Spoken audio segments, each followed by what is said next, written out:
Programang ito ay rated SPG. Striktong patnubay at gabay ng magulang ang kailangan. Maaaring may masiselang tema, lengguwahe, karahasan, sexual, horror o droga na hindi angkop sa mga bata.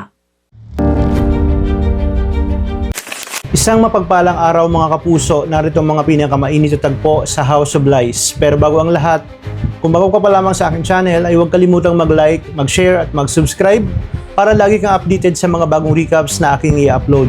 Sa kabila ng himalang hatid ng paghilom ni Jasmine, ay tila may kapalit ang lahat habang unti-unting bumabalik ang lakas ni Jasmine.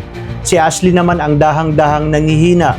Parang kandilang nauubusan ng apoy hanggang sa isang nakakatakot na sandali ay bigla na lamang siyang inatake ng matinding seizure, bunga ng kanyang sakripisyong bone marrow donation.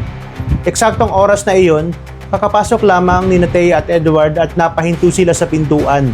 Nanlamig ang mga katawan at habang nakikita ang sariling anak, ay nanginginig at hirap kontrolin ang kanilang mga sarili. Nataranta si Thea at hindi niya alam kung sino ang tatawagin o saan lalapit kaya dali-dali siyang lumabas ng silid. Halos madapa sa pagmamadali habang sumisigaw ng tulong.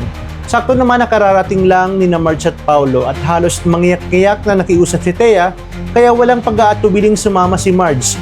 Ngunit pagpasok nila sa loob ay tila mas lalong dumilim ang paligid dahil si Ashley ay patuloy pa rin sa pag-seizure at bawat segundo ay parang unti-unting ninanakaw ang kanyang buhay. Ilang sandali pa ay dumating na ang doktor. Bilis na inasikaso si Ashley at agad na pinalis sina Thea at Marge.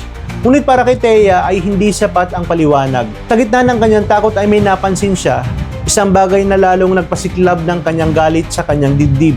Ang mga labi ni Marge at Paulo habang tinitingnan ang kanilang anak na si Jasmine na tila may bahid ng ngiti. At sa mga mata ni Thea ay hindi iyong pag-aalala kundi isang uri ng kasiyahan. Kaya naman dito na siya sumabog at nagngingit-ngit sa galit ngunit matalim ang boses na nagbabala. Kapag may nangyaring masama sa kanilang anak, ay hindi niya mapapatawad sina Marge at Paulo. Ito ay diretso siyang nakatingin kay Marge kahit hindi niya kayang harapin ng lubusan ang dalawa dahil pakiramdam niya ay may itinatago silang mas malalim na katotohanan. Sa isang sulok ay tahimik ngunit mabigat ang pag-uusap ni Edward at Thea. Punong-puno ng puot ang puso ni Thea at ramdam ang desperasyon sa bawat salitang kanyang binibitawan. Nang sabihin niya na kapag may nangyayari kay Ashley ay gawin mo ang lahat, Edward. Kailangan nating makapaghiganti kina Marge at Paulo.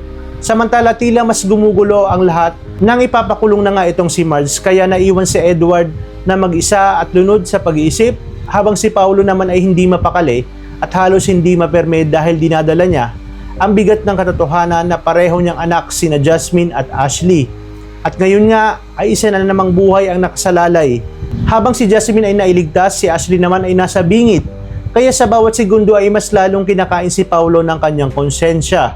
Sa kabilang dako, sa loob ng makapangyarihang pamamahala sa mga Torrecampo, ay sumiklab ang matinding komprontasyon nang hindi matanggap ni Regina ang desisyon ni Greg na aalisin si Edward bilang tagapagmana. Ngunit malamig ang naging sagot ni Greg habang sinasabi niya na sa tuwing nakikita niya si Regina ay naaalala niya ang pagtataksil nito. At ang mas mabigat ay lihim na matagal niyang itinago.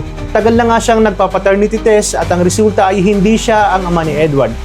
Dito parang gumuho ang mundo ni Regina ngunit sa halip na umatras ay lalo siyang tumindig at iginiit na malinis ang kanyang konsensya at walang ibang lalaking namagitan sa kanila noon.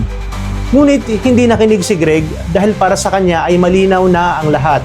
Kaya nagbanta si Regina na kung aalisin ng manas ni Edward ay siya mismo ang kikilos at kahit pa agawin niya, ang bahagi ni Greg ay ibibigay niya iyon sa kanyang anak. Ngunit